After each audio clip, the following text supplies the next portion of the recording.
Sur le même serment. À votre mission, M. le commissaire. Bonjour, M. Lapierre. Bonjour. Alors, merci de votre participation à la commission. Comme vous le savez, je représente la Société d'assurance auto, votre employeur. Et je vais avoir des questions de précision à vous poser. D'accord.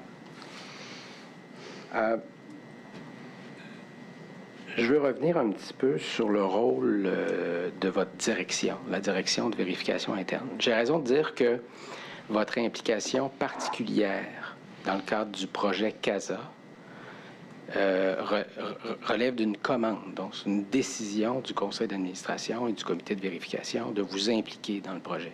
Oui. Et ça, cette décision-là était prise avant votre arrivée. C'est pas votre connaissance personnelle, mais vous constatez que c'est l'orientation qui est prise. Vous hochez de la tête parce que pour les fins de... Ah oui. Oui, il faut qu'on le capte. Oui, tout à fait. Ouais. Désolé. Merci. J'ai raison de dire également que ce rôle a dû faire l'objet de discussions au début, là, même avant votre arrivée et lors de votre arrivée, sur votre implication dans le projet. Est-ce que j'ai raison de dire ça? Que ça a fait l'objet de discussions à votre arrivée? Il y a eu des discussions avant, pendant, plusieurs. C'est assez inusité que la direction de vérification interne soit affectée à un projet comme celui-là. Oui, c'est une unité. On voulait vraiment s'assurer du bon déroulement du projet. C'était une unité aussi parce que c'était pas un audit en tant que tel. Hein, les administrateurs nous disaient, nous, on ne veut pas savoir qu'est-ce qui s'est passé. Là. On ne veut pas regarder dans le rétroviseur, on veut savoir qu'est-ce qui s'en vient. Hein, Qui n'est pas nécessairement le rôle, à proprement dit, d'auditeur. Hein. Souvent, on va faire des audits sur ce qui vient de se passer ou ce qui s'est passé, et non pas ce qu'on peut anticiper. C'est pas traditionnel. Ouais. Mais diriez-vous que c'est une bonne pratique d'adjoindre les auditeurs internes à la vérification d'un projet et de son déroulement? Oui. Donc, c'est une bonne décision que la SAC a prise d'impliquer ses auditeurs internes dans le cadre de ce projet-là. Ça n'a pas eu lieu lors de l'implantation de SAGIR quand vous étiez... Je ne me souviens pas. Par contre, dans SAGIR, il y avait des vérificateurs du contrôleur des finances, toujours dans l'optique de s'assurer de fiabilité du système comptable du gouvernement. D'accord. Donc, c'était inusité, là, qu'on peut reprendre les paroles de Maître Laprise, là, dans un projet en tant que tel, là, que le mandat que vous aviez là, dans le projet CASA. Oui. Exact? Oui, c'est vrai. Le projet SAGIR auquel vous avez participé là, dans le cadre de votre emploi au ministère des Finances, sauf erreur de ma part, et tout comme le projet CASA, c'est des projets majeurs pour des organisations. Vous êtes d'accord avec ça? En fait, je n'ai pas participé pour le ministère des Finances. Oui, j'ai travaillé pour le ministère des Services gouvernementaux, puis le CSPQ. J'étais vraiment dans le développement de la solution.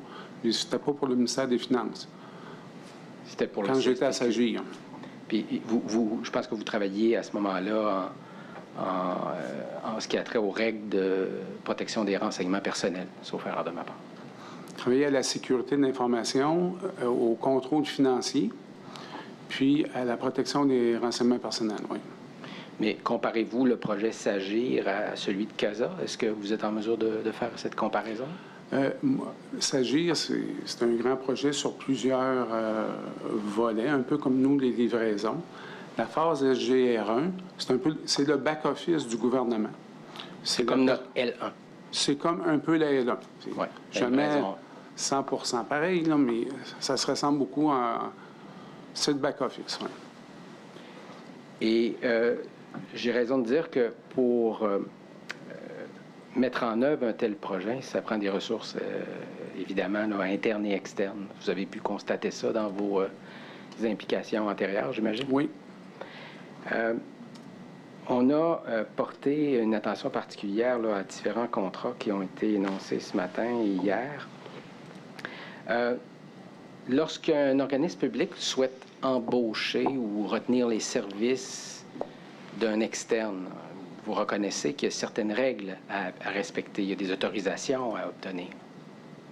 Est-ce que c'est à votre connaissance? Oui. Si je vous suggère que pour embaucher une ressource externe et accomplir un travail qui pourrait être fait à l'interne, ça prend l'autorisation du dirigeant de l'organisme pour embaucher et retenir les services d'un tiers comme ça. Oui. Est-ce que c'est à votre connaissance que le dirigeant de l'organisme, en l'occurrence Nathalie Tremblay, a autorisé qu'on retienne les services de ressources externes au début du projet? Les services dont on a parlé depuis ce matin, là, qui ont été discutés dans le cadre des contrats qui ont été abordés un peu plus tôt. Je l'imagine, oui. Je vais vous inviter à aller consulter la pièce 26P-86 à la page 1.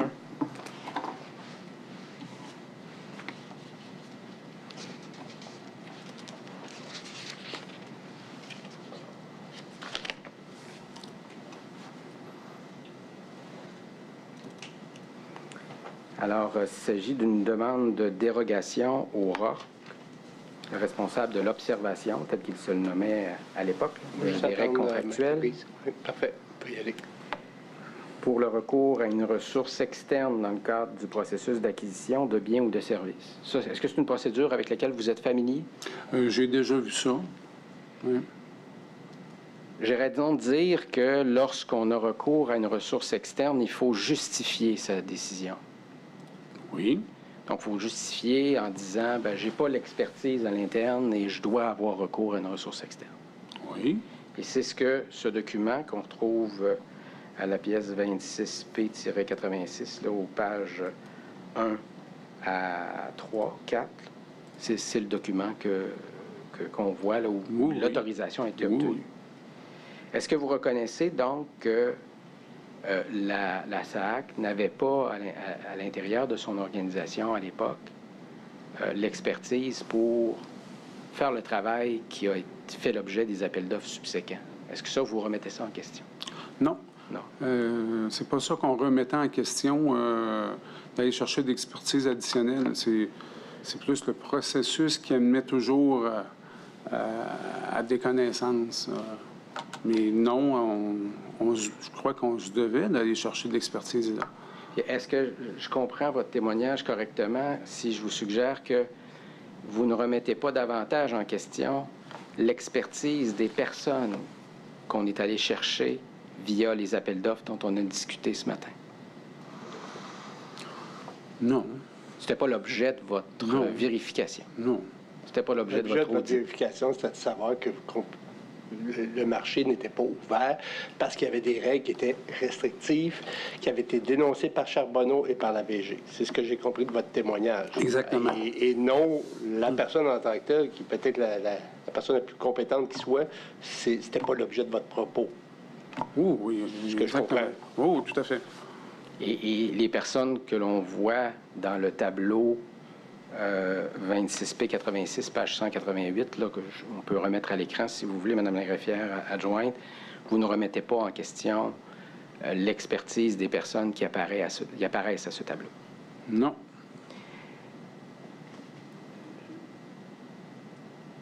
Les appels d'offres visaient la conclusion de contrats de services professionnels.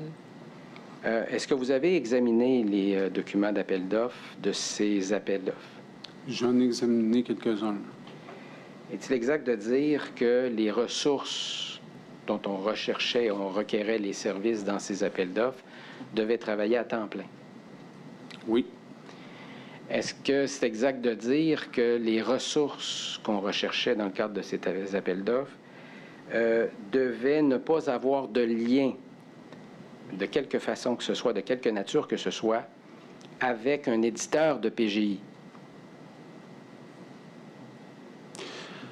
Je crois que la restriction était plus que l'éditeur de PGI. Je crois qu'il y avait des restrictions qui allaient même au-delà du contrat de l'Alliance. Je pense que vous le savez. Vous me devancez dans ma question. D'accord. Donc, l'éditeur, c'est un premier pas et éventuellement, évidemment, un intégrateur, parce que ce qu'on allait demander aux personnes, aux ressources recherchées, c'est précisément de rédiger les documents d'appel d'offres pour éventuellement lancer un processus d'appel d'offres pour l'achat d'un PGI et les services d'un intégrateur. Donc, on demandait aux ressources de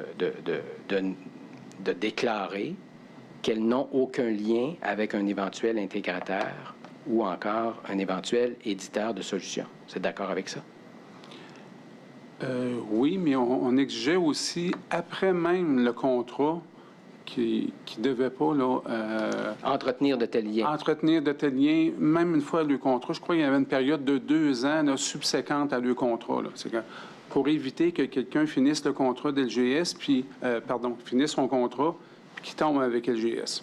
Je comprends. Et est-ce que vous avez validé également si les entreprises soumissionnaires ont été constituées il y a de ça plusieurs années avant l'appel d'offres? Est-ce que c'est une information que vous avez validée? Oui. Et c'était constitué quand, ces entreprises en question? Dans le cas de Maurice Guénard, c'était constitué 3-4 semaines avant l'appel d'offres. Dans le cas de Mme Savoie aussi, là, c'était très rapproché entre la publication de l'appel d'offres et sa constitution avant. Et est-ce que vous vous êtes posé la question à savoir, est-ce que ces contrats-là pouvaient être adjugés de gré à gré? Ou si pour vous, c'était l'évidence même là, que ça devait procéder par appel d'offres? Quand on a rencontré le ROC, c'est la question qui, un jour, il s'est dit, ça aurait peut-être dû être fait de gré à gré, oui. Et pourquoi vous dites ça? Je rapporte la parole du ROC. Mais c'était discuté, là. Mais vous n'avez pas poussé plus loin cette vérification-là? Non. Si je vous suggère qu'effectivement, les personnes qui sont des personnes physiques qui n'exploitent pas une entreprise peuvent conclure des contrats de gré à gré avec un organisme public, est-ce que c'était de cette idée-là dont il était question avec le ROC à l'époque? Je me souviens plus de la teneur, là, mais il y a quand même des limites à ce qu'une personne physique puisse avoir un contrat de gré à gré. Là, on parlait de contrat d'1,2 million. Je suis pas sûr que... Je me souviens plus des règles. Que ça requérait d'autres autorisations, effectivement, mais... Probablement. Je comprends que ça a été évoqué, là, de la évoqué. Peut-être que c'était pas des contrats assujettis. Ça a été évoqué, cette question. Ça a été évoqué, mais est-ce que c'était possible? Là, c'était ça la question. Okay. Quand on parle du ROC, à ce moment-là, c'est M. Frenette? Oui.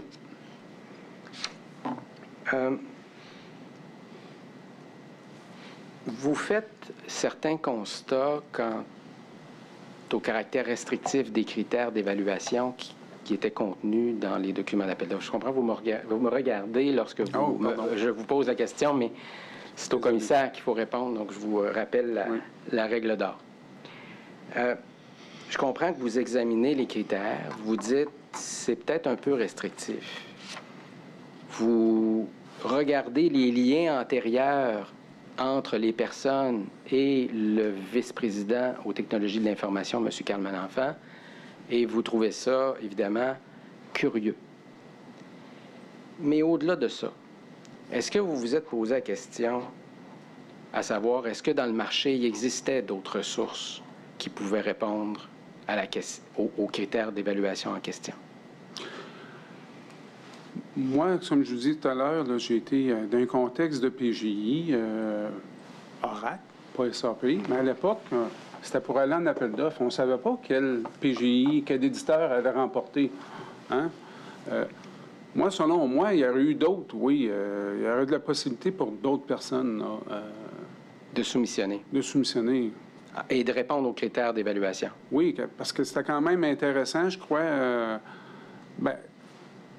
Ces critères-là, peut-être qu'ils n'étaient pas capables de répondre à tous ces critères-là, mais des critères correspondant à nos tâches, des critères ajustés vraiment à notre besoin, je crois que oui, on aurait eu plus de personnes. Si les critères avaient été différents? Oui. C'est votre position? Oui. Mais enfin, ma question est plutôt de savoir si vous avez vérifié dans les faits, donc est-ce que vous, de facto, vous avez vérifié si d'autres personnes pouvaient répondre à ces critères? Écoutez, on aurait bien aimé, mais c'est impossible. Il aurait fallu voir toute l'expertise qu'il y a dans la province pour voir si ces personnes-là répondaient aux critères. Vous n'avez pas fait d'études de marché pour voir si les critères de sélection pouvait viser d'autres personnes que les personnes qui l'ont apporté suivant vos analyses? Non, je n'ai pas essayé de tout le monde. Non. Là. OK. Est-ce que vous avez examiné le formulaire de non-participation qui est généralement joint là, aux documents d'appel d'offres qui ont été publiés et qui peuvent être remplis par les preneurs des documents? Donc, lorsqu'un appel d'offres est publié, il y a des preneurs de documents. Est-ce que vous avez complété les vérifications quant à ces preneurs de documents pour valider pourquoi ils n'ont pas soumissionné? Oui, mais comme dans tous les appels d'offres, souvent ils répondent « pas de ressources disponibles, c'est tout ». Oui. Ils répondent ça mais vous dites que pratiquement de façon là, automatique. Là. OK. Mais est-ce que dans les faits, vous l'avez fait? Oui, oui. Vous l'avez fait? Vous l'avez oui. fait auprès de qui? C'était directement dans les contrats. C'était quand on avait consulté le document physique, ça. On avait les réponses des autres firmes, là. Quand je dis vous, là, je dis vous personnellement, là, pas M. Frenette qui l'a fait par la suite. Non, moi, là. je l'ai vu. J'ai eu accès aux documents physiques. Là, des formulaires de non-participation. Oui. Est-ce que vous avez communiqué avec eux? Avec les firmes? Oui. Non. OK.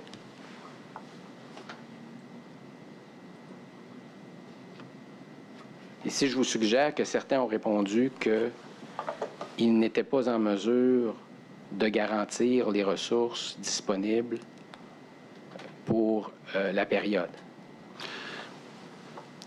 C'est un bon point que vous emmenez. J'aimerais ça qu'on prenne le temps de l'expliquer. Allez-y, je vous écoute.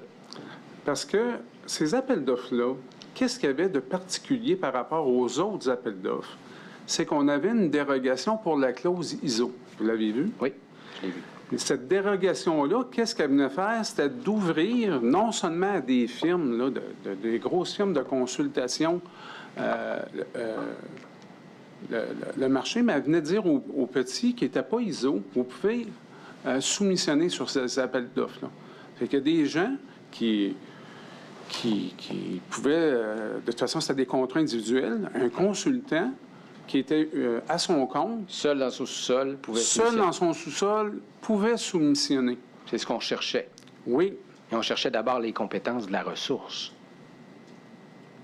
proposée. Oui. Donc, oui. le consultant, c'était lui qui était au cœur du contrat projeté. Oui. C'est pour ça que je crois que si on avait eu des critères qui auraient été un petit peu plus ouverts, on aurait pu avoir une belle concurrence parce que je crois que ça aurait pu être des contrats alléchants, justement, parce que beaucoup de pigistes là, en informatique, ça leur aurait garanti là, un contrat pour 5 ans. Là. Ça aurait pu être intéressant. Je comprends. Diriez-vous également que la condition relative à l'absence de conflit d'intérêts avec, par exemple, un éventuel éditeur ou un éventuel intégrateur, ça posait des difficultés, là, parce que il y a beaucoup de consultants qui ont peut-être des liens existants avec l'éditeur ou des liens existants avec un éventuel intégrateur qui ne pouvaient pas soumissionner dans le contexte de l'application de cette condition-là. Ça pouvait poser, justement, là, une contrainte pour une firme. Mais reconnaissez-vous que cette contrainte-là ou cette condition-là était nécessaire dans les circonstances? Je crois que oui. Parce qu'on demandait à la personne de rédiger les documents. On ne voulait pas qu'elle soit en lien avec un éventuel soumissionnaire sur ces documents-là. Oui.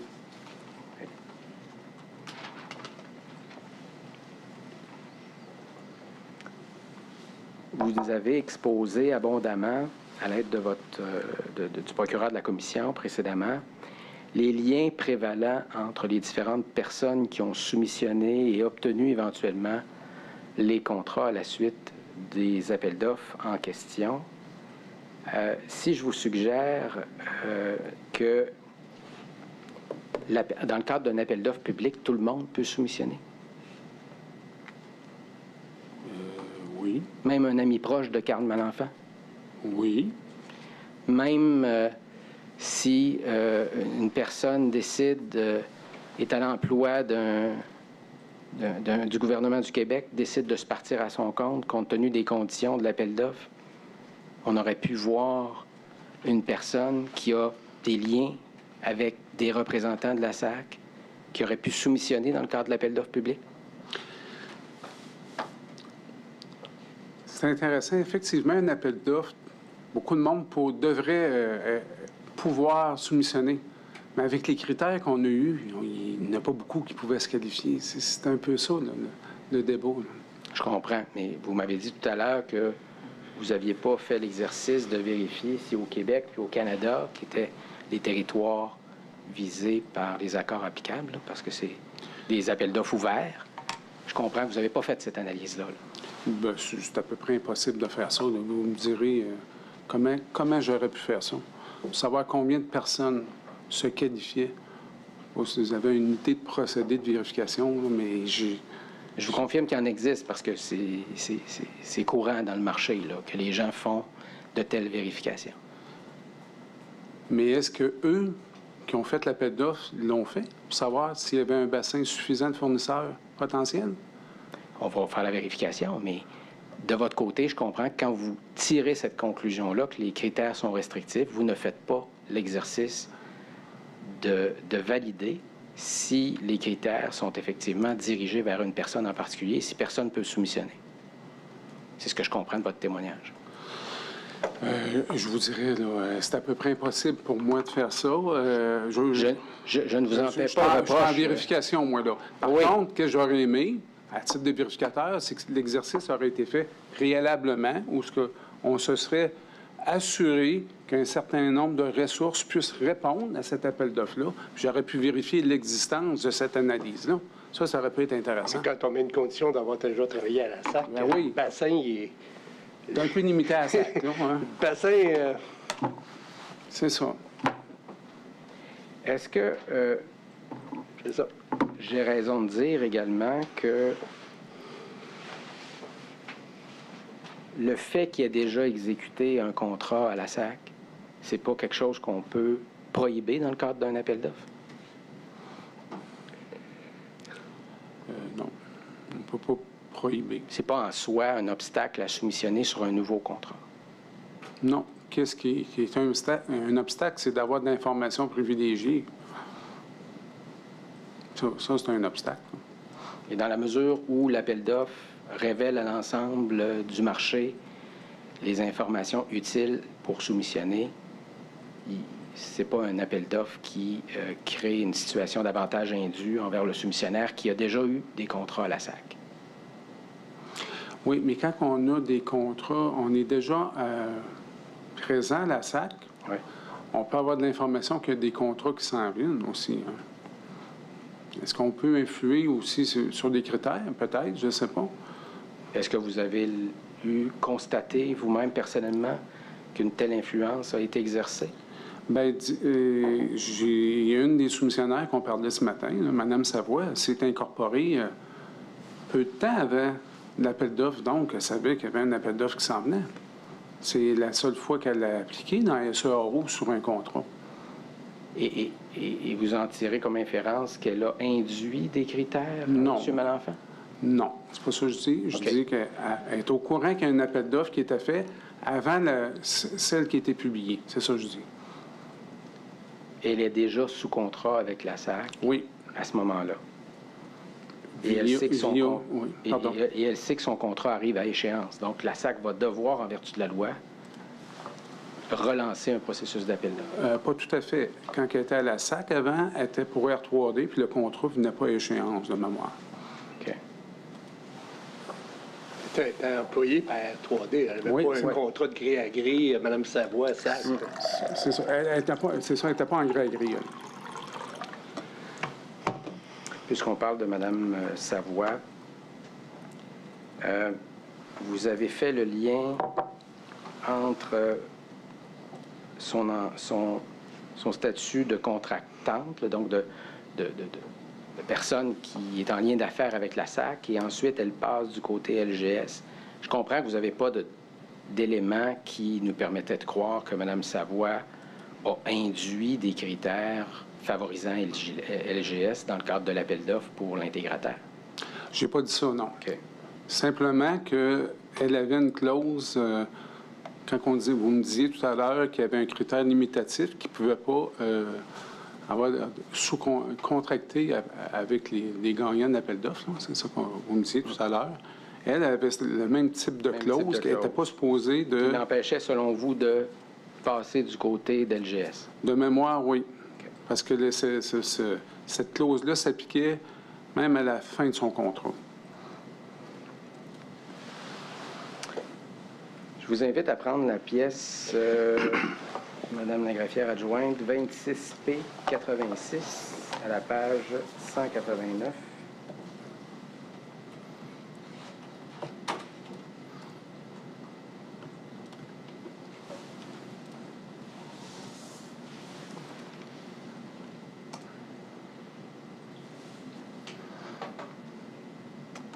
Allez prendre la page 189. C'est une note de Sylvie Chabot de Denis Morin à Sylvie Chabot. Allez prendre la page 189, Madame la greffière adjointe.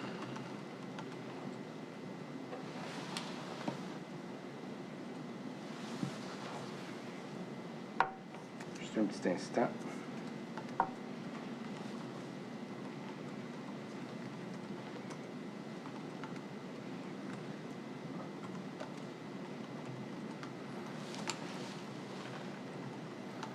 Je vous ai induit en erreur, Madame la greffière adjointe. Allez prendre la page 191.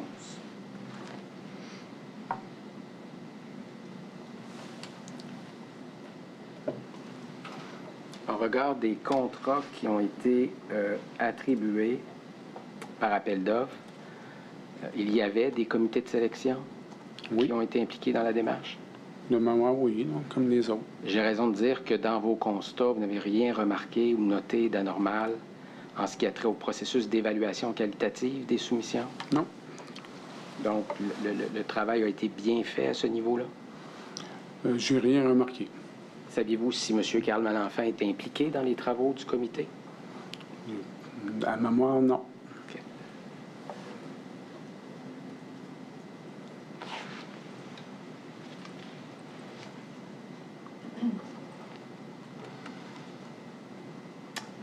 On va prendre la page maintenant 197 de la même pièce, Madame la greffière adjointe.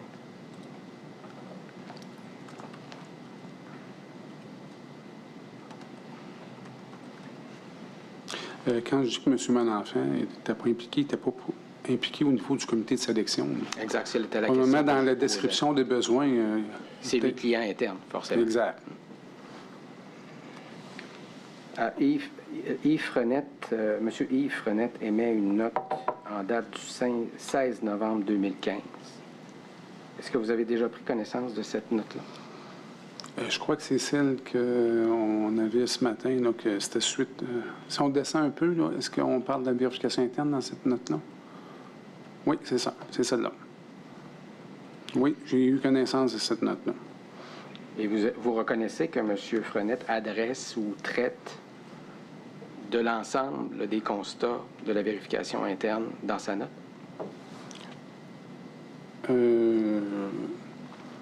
En fait, là, qu'est-ce qui a été présenté ce matin? Il y avait des constats qu'on avait à cette époque-là, puis il y en a d'autres qu'on avait après.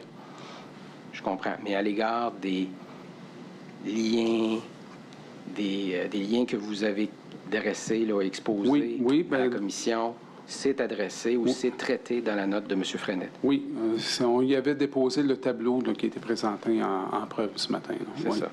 Et je comprends que de ces conclusions qui sont détaillées à la note en question, que en dehors des liens que vous avez exposés et qui peut sembler curieux, il n'y a pas eu de contravention au cadre normatif. C'est sa conclusion. Vous reconnaissez que c'est sa conclusion? C'est sa conclusion, oui. Okay. Est-ce que je dois comprendre que vous êtes en désaccord avec cette conclusion de M. Frenette à l'époque? Je pense qu'on a essayé de l'expliquer. C'est pour ça qu'on a fait une note après. C'est que je ne suis pas avocat. Je ne sais pas si toutes les règles contractuelles ont été correctes. Mais on vient toujours à la même question. Est-ce qu'on a ouvert le marché assez On n'en était pas persuadé, non. OK. Pour vous, bien que vous n'ayez pas fait l'entièreté des vérifications, c'est-à-dire de vérifier s'il y avait d'autres soumissionnaires potentiels, la note ne répondait pas entièrement à vos inquiétudes.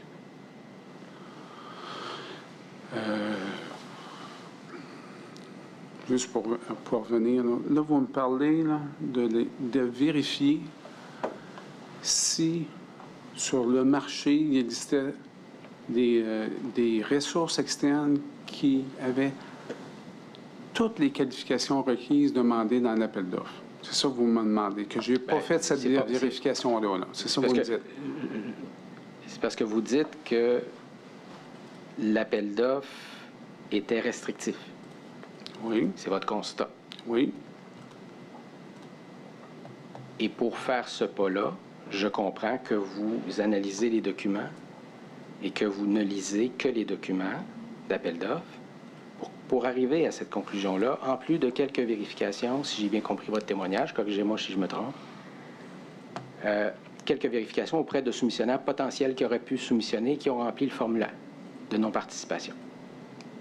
Donc, outre ces vérifications, je comprends que vous n'en faites pas d'autres. C'est pas un reproche, là. Non. Je ne suis pas en train de vous dire que c'est le rôle d'un vérificateur interne de faire ça. Non, je comprends. J'essaie juste de voir sur quoi vous vous appuyez pour arriver à cette conclusion. Mais c'est le résultat. Ça finissait toujours à une seule... C'est la finalité. C'est la finalité, c'est ça. Combiné avec les liens que vous avez décrits. C'est ça. C'est bon.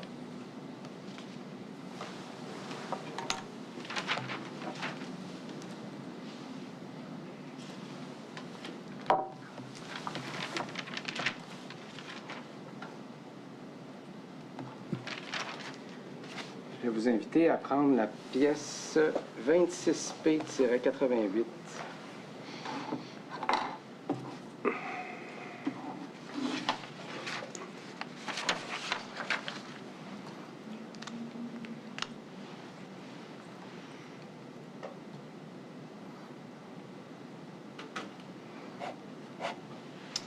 Je vous invite à prendre votre courriel qui se situe au bas de la page 50.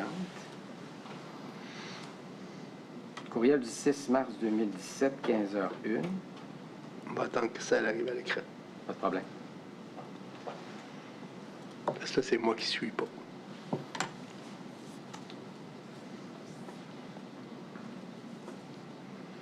Parfait. Donc, de Martin Lapierre à Sylvie Chabot, courriel du 6 mars 2017 à 15h01. Conseiller stratégique en bureau de programme, l'appel d'offres P24229.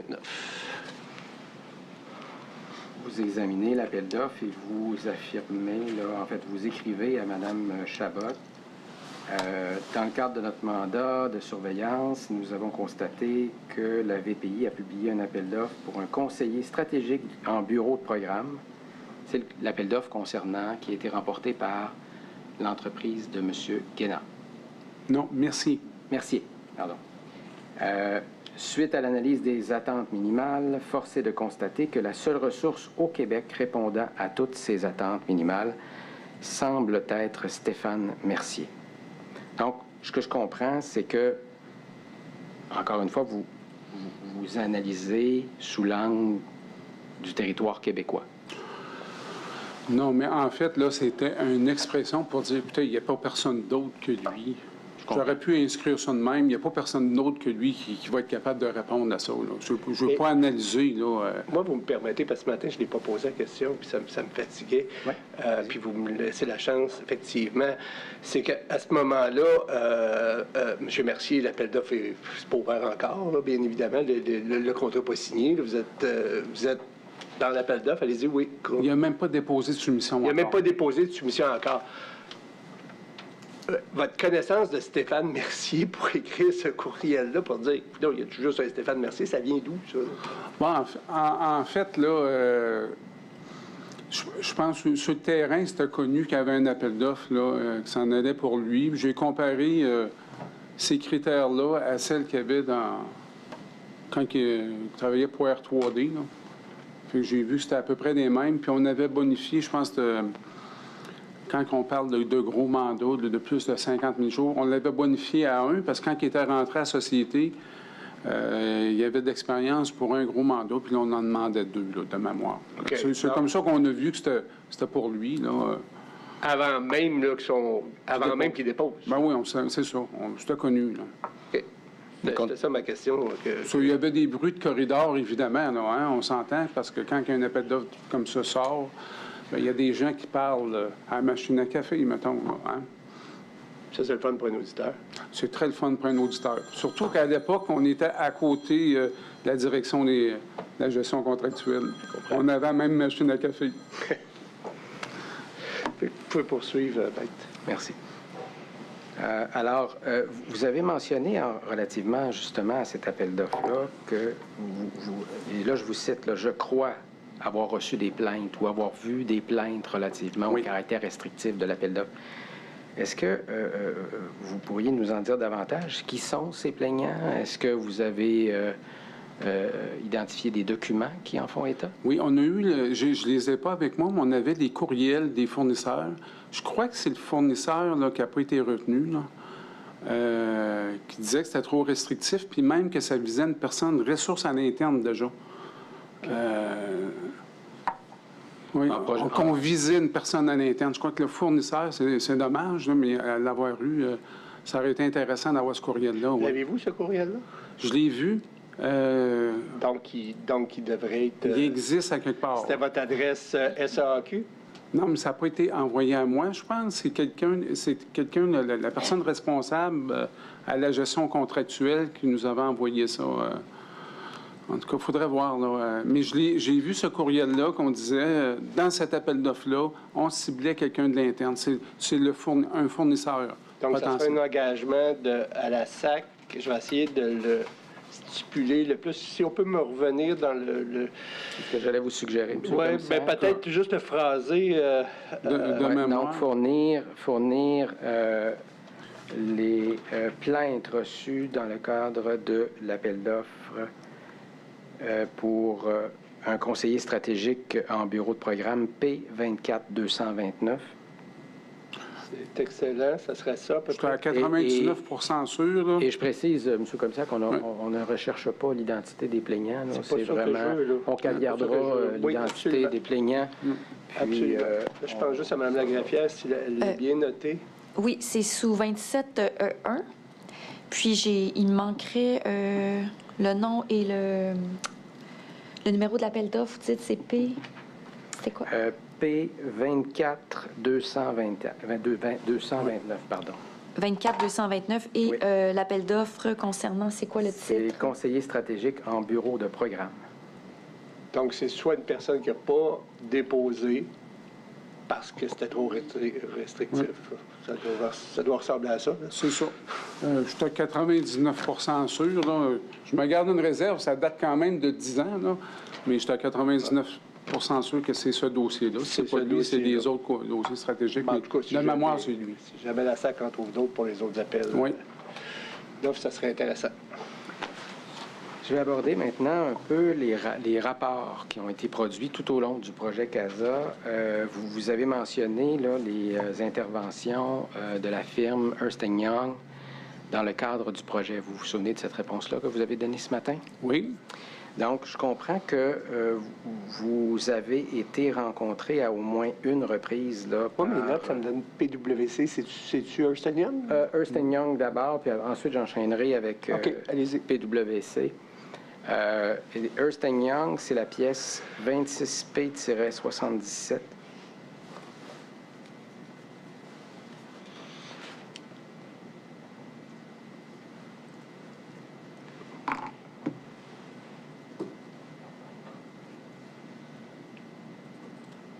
Et Madame la greffière adjointe, si vous pouvez prendre la pièce, la page, pardon, 41.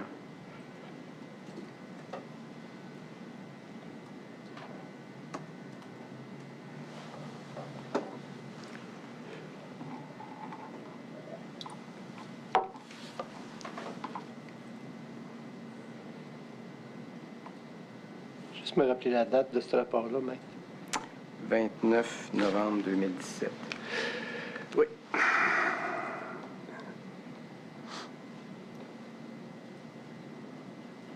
Donc, est-ce que vous reconnaissez avoir été rencontré par la firme Ernst Young dans le cadre de ce rapport-là? Oui. Oui, vous reconnaissez ça. Est-ce que vous avez rencontré Ernst Young à d'autres reprises? Oui. Donc, vous avez rencontré pour les fins de la revue la revue du projet CASA, réalisée par Ernst Young. Vous avez rencontré les auditeurs d'Ernst Young à plusieurs reprises dans le cadre du projet? À quelques reprises, oui. Oui, c'est bon. Est-ce que j'avais dit le contraire dans mon témoignage? Pas du tout. Ah, OK. Non, pas du tout. C'est un complément. Comme je vous dis, c'est des questions souvent de précision D'accord. que j'ai à vous poser. En ce qui concerne maintenant le rapport PwC, auquel vous avez fait référence un peu plus tôt, et je comprends que vous avez eu l'occasion de parler à PwC et de leur dénoncer ou de leur communiquer vos différents constats dans le cadre du projet CASA. Oui. Est-ce que ces constats-là incluaient tous les constats relatifs aux travaux, aux contrats périphériques, on va dire ça comme ça, qu'on a abordé abondamment ce matin? Je crois pas ça, non. Ça me surprendrait qu'on ait parlé de ça, là. C'était pas le mandat de PwC, là. Je vais vous montrer... Mais tout est possible, là, mais... Je vais vous montrer la pièce 26P 79.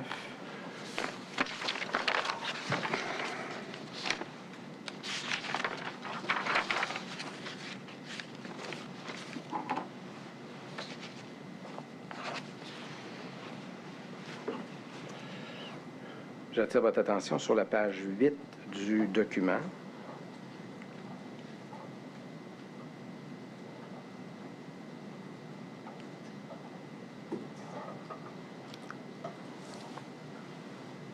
Donc, si je comprends bien, la page 8, là, on fait état des différents documents que l'on consulte dans le cadre du rapport.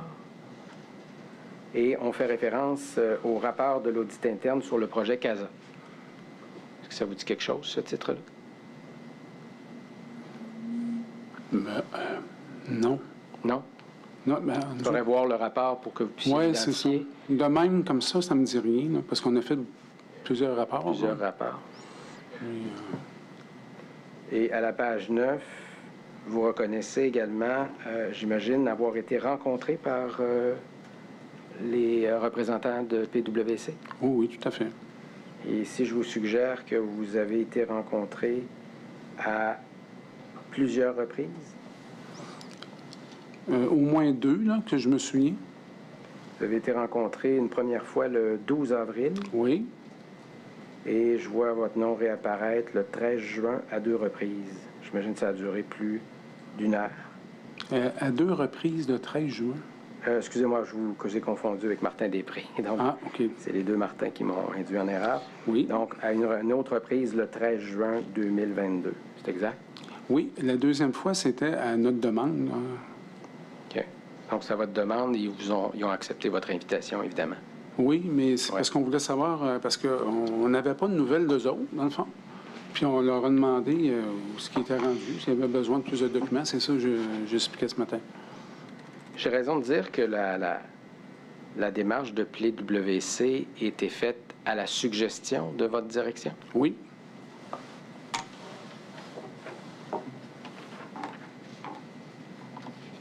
Je vais réviser mes notes, M. le commissaire. Oui, je prenez votre temps. Vous pourrez poser les questions de votre place si vous en avez d'autres.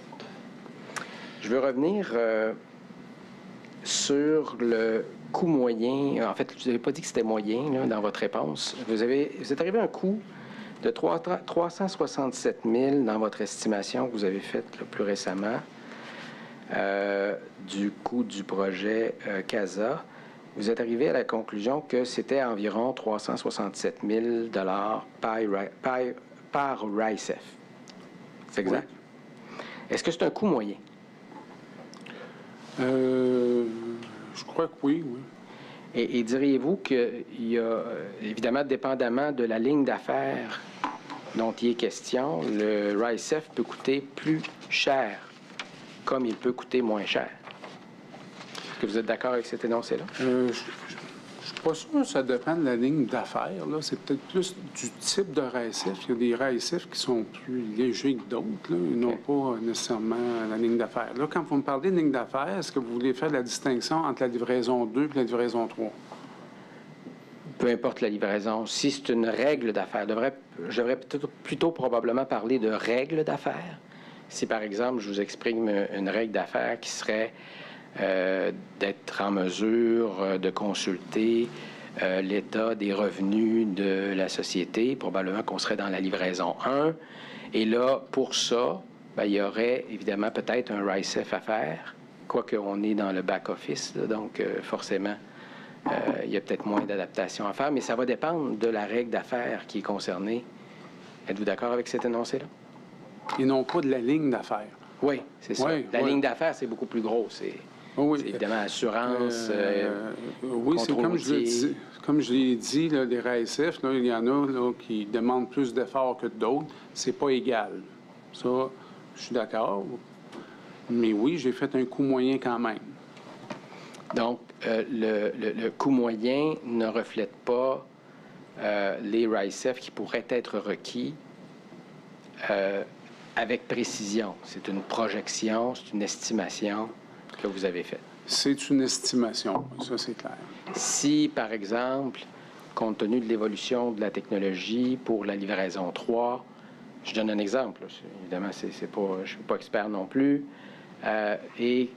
si les RICEF à réaliser sont moins importants que prévu parce qu'on est dans le domaine d'assurance, puis qu'il y a des PGI, il y en a, particulièrement SAP, là, qui a un volet assurance important, assez développé, les RICEF pourraient être moindres que ceux anticipés. C'est une bonne question que vous posez là, puis on va éclaircir ça. Oui, allez-y. La complexité entre les RAICF, de la livraison 3 puis de la 2, ça, je l'ai analysé, puis c'est à peu près pareil. OK. Au niveau des traits complexes puis des simples, ça, c'est à peu près pareil. Le fait qu'on ait une verticale en assurance dans le produit SAP, lui, il va amener moins de RAICF à développer. Fait que dans le cadre de la livraison 2, on avait à peu près 1400 RAICF, ou en tout cas, ça évolué, mais en 2020, on avait 1400. Puis dans la livraison 3, on va en avoir 500. Là, c'est presque 3 fois moins. C'est pour ça que la livraison 3, en principe, elle devrait être beaucoup moins chère que la livraison 2. Ouais. Très bien. Parce qu'on y va, non pas, là, c'est sur le nombre de RAICF, puis le nombre de RAICF évalue toujours l'écart entre le PGI et les processus d'affaires. Très bien. Je pense que j'aurais terminé, M. le commissaire. C'est parfait. Est-ce qu'il y a, M. Beauchesne, des questions? Pas de questions? Parfait. Réinterrogatoire non plus. Alors, il me reste à vous remercier pour votre témoignage qui fut fort éclairant et qui va être fort utile pour la suite de nos travaux.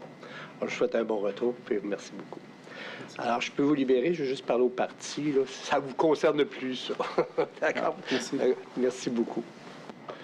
Merci également à votre procureur. Merci. Parfait. Merci beaucoup. Parfait. Alors, je voulais juste m'assurer, vous allez me trouver fatigant avec ça, mais c'est une commission d'enquête publique. Alors, je voulais savoir si lundi, on va être en mesure de déposer l'ensemble des pièces que j'ai sur la liste ici sur notre site Internet. Est-ce que ce travail-là devrait être fait, en tout cas, je demande un effort là, des parties pour que ça soit mis sur le site Internet le plus tôt possible. En fait, pour vous rassurer, le travail est actuellement en train d'être fait à l'interne, à la SAC, au niveau des éléments privilégiés. Maître Tremblay nous avait donné jusqu'à mardi, dans un courriel adressé à moi-même. Celle-là, je parle de mon procureur-chef, mais on ne se dit pas tout. Alors, si mon procureur-chef, qui est mon alter ego, dit mardi, ça sera mardi. Mais sachez que le travail est en cours et l'objectif est commun. Un gros merci. Merci à tous. Alors, bon retour, midi 12, poursuite de nos travaux, lundi 9h30 ici à Montréal. Veuillez vous lever.